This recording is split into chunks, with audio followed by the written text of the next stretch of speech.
Aiwa muri Zimbabwe, kana kune vanhu vaidhauta kuti SADC inokwanisa kuita mafresh elections muZimbabwe kana kuti pa any country muAfrica, aiwa chokwadi chazvinyazobuda pachena nokuti tiri kuona kuti zvatotanga kutoitika kuDRC. Samuri yeZimbabwe sapota muendera mberi nenyaya iyi nokukurudzira chibva wasubscribe, wolike, wochina on the bell icon. Tambochana mabvisa nokupa pano paZM News Live. Nokuti tiri kuona kuti sezvamunoziva kuti pamane ma-elections aitika kuDRC azorozari kune mhirizhonga, kune zvina kumira zvakanaka nokuti tiri kuona kuti ma-elections aya ari kuzi haana kuitika peacefully, haana kuitika zviri-fair. Saka tinoona kuti nhau muzaona zichinzi the SADC Executive Secretary, His Excellency Mr. Elias Mpedi Mugosi, is in DRC on an official visit to appreciate and oversee the progress in the deployment of the SADC regional force in the troubled Eastern DR Congo region to restore peace and security.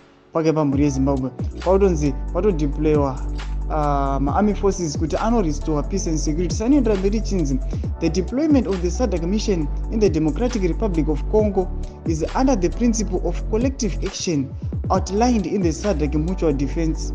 The SADC Secretariat said the SADC regional force to restore peace and security in the Eastern DR Congo province is drawn from South Africa, Malawi and Tanzania. Satikona kuti now now itori under process noti kuri kutonzi kuda kutono investigatiwa pama elections akaitika kuti vambono oversee, vamboona kuti zvii zvanyatso kumbonotora nzvimbo uye vachirestore peace and harmony ku Eastern DR Congo. Samuri yeZimbabwe ndonyata kuvigira muzara nhasi. Sandokurudzira kuti mupotipa mafungiro enyu mufungidza kupinda comment section medu. Aiwa muchisubscribe, kulike pachenotina on the bell icon. Tambochana mabvisa ndokupa pano paZM News Live.